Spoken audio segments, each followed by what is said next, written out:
one question to the world. Ni who answer we say. Kwa sababu kama polisi wanaweza kushika na udedi na isikuwe issue. Leo tumekuja kotini ambayo ndo mali yenye tunaweza pata justice ya mwisho. Tunakuja hapa tunadanganywa tutoke nje. Judgment itakuja kutolewa saa 5. Wanatoa senye watu hawayuko. Ni who answer we safe. Kama polisi watachukua mtu watu wakiona waende na yeye waseme temepotea. So wana expect nani umlete? Kama kwa mkono yao hatuko safe, kwa mkono ya koti hatuko safe. Sisi ni wanani? Sisi ni wa Mungu tu. Inawezekano sana mnatudhulumu hapa. Na hii ni kudhulumiwa. Hii inafaa iende hata kwa Chief Justice Koome aone. This is the impunity. Hii ni impunity ukweli. Kwa sababu ni kumaanisha kama una pesa huna haki. Kwa sababu leo ingekuwa hii kesi ni ya mtu mwingine maarufu, watu wangefukuzwa nje ifanywe hivyo chini ya maji. Hii ni impunity na tunasikitika sana leo sisi kama walala nje. Kwa sababu Brayo hana mtu anaweza kumtetea, mama yake hana pesa, baba yake hana pesa. Yeye ni wanani? Sisi ni wanani wenye hatuna kitu? Hiyo swali nataka kila mtu ajiulize kwa kichwa yake. Sisi ni wanani? Kama koti pia inaweza kuwa si yetu, kwa sababu leo kama hiyo judgment inakuja kutolewa, tunafukuzwa nje kimpango tu, alafu wanarudi wanatoa peke yao. Kwa sababu ya nini? Sisi ni kuficha ukweli. Leo kama mimi nachukuliwa, wewe unaona, huyu anaona, huyu anaona, alafu the same people wanakuja tu wanajiinvestigate, wanasema hakunichukua na mimi nimepotea. Ni uchungu sana, ni sad day, tuko na uchungu. Sisi ni walala nje. Sisi wetu labda naweza kuwa ni Mungu tu. Hata rais hata haoni hii kitu. Tangu ime happen, how many days imepita? Juzi machifu wamechukuliwa tu hapo, machifu 5 ameongea kila mahali. Brayo kwa sababu hana mtu wake, kwa sababu ni mtu anatoka mtaani. Hiyo si right. Sisi tunaomba haki. Haki hata kwa mnyonge nafaa ikue. Na hapa ndo tunajua haki ya mnyonge inapatikana. Sasa kama hapa itakuwa ni hivi. Sasa hivi wanasema mambo ya kuapili. Kama si hao watu wa mashirika, nani ataapilia Brayo? Hakuna. Sisi tuko na nini ya kuapilia Brayo? Hakuna. Hiyo si justice tumekuwa denied tukiona na macho. Hiyo ni justice tumenyimwa hivi tukiona. Ni uchungu sana. Na hii ni a wake up call to everyone. Leo ime happen kwa sisi wenye hatuna kitu. Koti imetudhulumu. Kesho pia itakuwa ni nyinyi. Asanteni sana. Kidogo. Mimi naitwa Mohamed Asman. I wish to echo the sentiments of my colleague here to communicate how disappointed we are by the decision of the court today. We believe that there's been a grave miscarriage of justice, that Justice Nyang'ea erred in his decision.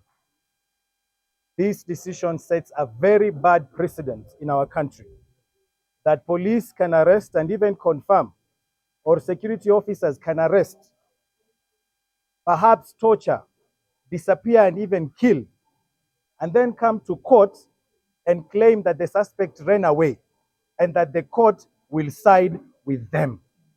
That cannot be allowed to stand in Kenya today. So we want to give firm instructions to our lawyers to appeal this decision to a higher court, because it is something that cannot be accepted in modern day Kenya today. We are simply telling the police that you can do whatever you want and even confirm that at one point or another you had an individual, and then just come to court and just say this person ran away, and that will be it. That the court will agree with you that he ran away and that you don't have that person. How can you even allow such a thing to stand? The DCI themselves in court said that these 6 individuals should be charged. They have recommended to the ODPP to charge them with abduction to kill. So they, in their own wisdom, have confirmed the abduction. How then does the court come and say or confirm that these individuals don't have Brian? It really is baffling. Yes, it is the court. We have received the ruling, but we absolutely do not agree with it. Na tunasema kwamba mapambano ya kutafuta Brian bado yataendelea. We cannot allow this to stand. How is it that you say that the police don't have him when they came to court and they confirmed that they arrested an individual? They said it by themselves with their own mouths and lips that they actually had this guy. When an individual is in the custody of security officers, it is the responsibility of the security officers to take care of them. Huyo mtu yuko mikononi mwa serikali, ni wewe unafaa kumlinda, kumchunga, kufanya kila kitu. You can't come to the court and tell us he ran away. How? What is your work? Kazi yako ni nini? Mbona hamkumzuia? It is your responsibility if you had him to bring him back. How can the court side with such unfounded claims? This is perpetuating impunity in our country, and we shall appeal this decision because we cannot allow it to stand. This will give police unfettered impunity to just arrest, unafanya what you want, and then you know when you come to court, you will say, oh, he jumped from the vehicle and he ran away. We don't have him. And the court will say, okay, you don't have him. So this is truly shocking, a decision that we do not agree with, and we are going to explore every other legal possibility. Lakini tunasema Brayo, we must find him dead or alive. Mother to Brian Odhiambo, Elizabeth Auma.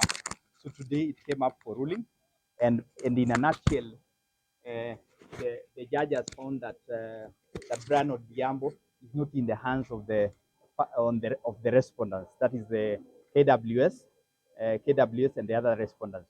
So that is in a nutshell what the court has said. On hearing the evidence, it is not satisfied that Brian Odhiambo is in the hands of the respondents, and on the basis of that, then it closed this matter for the habeas corpus application.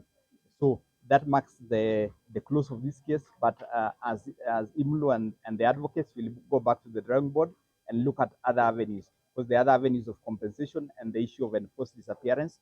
So we'll definitely go and sit down and come up with a way forward. So in a nutshell, that's what the court has said. Does it mean there's a probability? Yes, as I've said, we'll go back with our legal team and establish the mechanisms that are available. I mean, of course, there's an option of appeal, review, and even filing other course of action for enforced disappearance. Because I think the distinguishing feature was this was an habeas corpus petition rather than enforced disappearance petition. So for an habeas corpus petition, what the court needs to be satisfied is this person in the hands of the respondents? So based on that analysis, the court has said is not in the hands of the respondent. So the other avenues that we can look at, for example, enforced disappearance and other issues of compensation. So I can say, today is not the last day. Yes, as this is the case that we have followed up. Of course, we are aware with the human rights monitors of the violations that are going on around the area, and we are still doing our investigation. And if and when we get a case like this, we as IMLU, we will go to court and seek for relevant remedies for those people. Yes, as I said, the criminal process is still going on. This year is still undergoing investigation, and as the judge said, after the investigation of this year, they were investigating the issue of abduction with intention to commit murder. So the issue of the criminal process is still ongoing, and when they are ready, then the respective people will be prosecuted by the ODPP, and we'll definitely be there with our advocates to represent the victims on that criminal process. So the criminal process has not stopped. The investigations are still going on. Okay, we don't have a reason to impute malice on the part of DCI at this point. So we'll not interfere with the investigation. We'll let the investigation take its course, and once they are ready, then the respective persons who may be responsible will be brought to book. Yeah, my name is David Kuria. I'm the IMLU monitor here in Nakuru, and I don't want to dwell so much with the ruling. There is other cases also we have been monitoring. We have 2 people who were shot because of this case.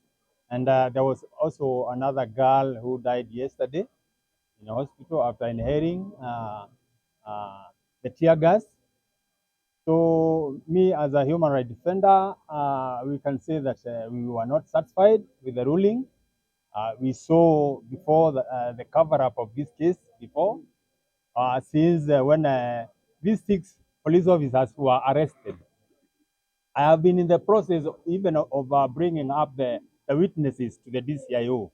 And there have been some things which we were not certain with about that. These 6 police officers were arrested and they were released later. Today, we were given a date today so that maybe the lawyers could come and examine the 6 police officers. I was expecting the 6 police officers to appear in court so that they could they could tell us what happened and where Brian is, because they are the ones who arrested the missing person. So as the lawyer says, maybe that is my lawyer from IMLU. I have said we are still going to pursue the matter in other legal means. So, and we are also going to follow up for those other who are injured, who are shot. There are 2 guys who are shot on the foot, on the leg, and also the other young lady, and any other people who are injured during these demonstrations. We are still following up. Otherwise, I'm very disappointed with the ruling. My name is Tomboya. I'm the director of GapLink International, and we've been monitoring and observing what has been happening. We are looking at it in different aspects. First, we are looking at the tensions that are already around in town, the number of police officers in their combat uniforms, perpetuating that there was already a prior information of what would happen. The second thing is, as much as we are differing in opinion with the legal team on this matter, because when the court declares and we are in court and we are told we go out and we wait up to 11:30, and then while we are outside just hanging around, then we are told that the case has already been delivered. How can a judgment be delivered in the absence of the lead counsel as well as the whole team of the legal team? The other thing that we are finding that is really a problem here is the attempt to be able to hide the truth. But ultimately, the truth will come. Reasons why we believe the truth will come is because we've got witnesses who saw this, and 2, because they themselves confessed that they had the gentleman. Furthermore, the main thing that remains of our concern is the DCI has been able to investigate. Fine, well and good, and they preferred the charge. But even as they went to the site, for example, I will pick the Safaricom site where the signals were. They went, but nobody amongst our team, either the legal team or the family, were able to accompany them. So we do not know also that at a protected area, which is the KWS, it's a protected area, no citizen can just go without permission. And we are being told that the DCI was there and conducting investigation. It leaves us wondering if actually the DCI went into the park and did that deliberately. How would we know? So there's something that is not being put into the light, and we find that ideally we have to revisit this, and also even if it means, and this one will call on our partners also, if we can be able to involve also a private investigator, because we were believing on the government agencies. Now we are finding this likelihood of colluding, and this is causing us a concern. So together, the final thing that probably I would say is our people to become, but the truth shall eventually come out no matter what. And to the family, particularly the mother and the wife, the kids, and the inner core of the family, we just want to encourage them that they should be patient, but let them trust in God that the truth will come at some point. Thank you. Kwa majina ni Geoffrey Randiki kutoka Kivumbini, na Mama Brian ni mmoja wetu katika group yangu ya Kivumbini one, kama assistant chair wa people with disability. Leo, siku ya leo tulikuwa tunakuja hapa hivi tukiwa na matarajio mingi sana, tukitarajia kuwa wale maafisa 6 watakuwa pale hivyo wakifanyiwa wakipatiwa maswali pale hivyo na ule lawyer. Hatukujua leo ndio siku ya ruling. Tumechanganyikiwa pale hivyo kwa dakika 5 jaji kutokea pale hivyo na kusoma ruling yake, na hivyo ndio venye imekuwa. Sasa maswali zenye sisi tunataka kujiuliza ama tunajiuliza, hii ni Kenya tu maafisa watadhamini samaki kuliko uhai wa binadamu? Ni hii Kenya tu matajiri wana haki, pale wanyonge wakidhulumiwa na kukanyagililio? Ikifika siku ya campaign utawaona na magari kubwa kubwa wakikuja kutufikia sisi wale wanyonge wakitaka tuwapatie hizo ofisi tena waziokutai. Imefika time wasituone kuwa sisi ni wanyonge vile. Tunaweza kuwa sisi ni walembavu, hatuwezi tukawafikia. Hii ndarudia, hiyo speed yenye wanaenda nayo hatuwezi tukawafikia kwa hiyo speed. Lakini mdomo tutashout ili wasikie pale mali penye waiko. Tunataka haki kwa Brian. Hatuwezi kuwa mawazimu. Mamake hawezi akakuwa wazimu na akakuja na akataka haki kwa mtoto wake, akiona mtoto wake alichukuliwa pale kwa mikono, kwa mbele ya macho yake, akigongwa na kiingizwa ndani ya gari. Hapa last week hapa hivi tukiambiwa Brian alipelekwa umbali wa kilomita 5 akiwa amefungwa na kamba. Siku ya leo hayuko kwa mkono yao. Tunashtuka, ninatushtua. Na kwa yale yote ambayo yatafanyika, hata jana kuna mmoja mwenye aliinhale ile harufu ya gas. Pia gas hiyo yao pale hivyo Flamingo. Huo msichana aliaga na aliacha mtoto mdogo. Unadhani ni uchungu kiasi gani? Serikali nyinyi pale popote pale mlipo, haswa rais wetu, ni uchungu kiasi gani msichana mdogo kama yule kuaga na kuacha nini? Kijana wetu akachukulia kaacha watoto wawili na mke wake na mama yake, ambaye yeye ndiye alikuwa breadwinner kwa ile nyumba. Tunakereka kama wale walio na ulemavu katika hii wodi yetu ya Kivumbini. Inatukera na inatuuma. Haki kwa Brian itendeke. Ni uchungu, lakini sawa, Mungu yuko.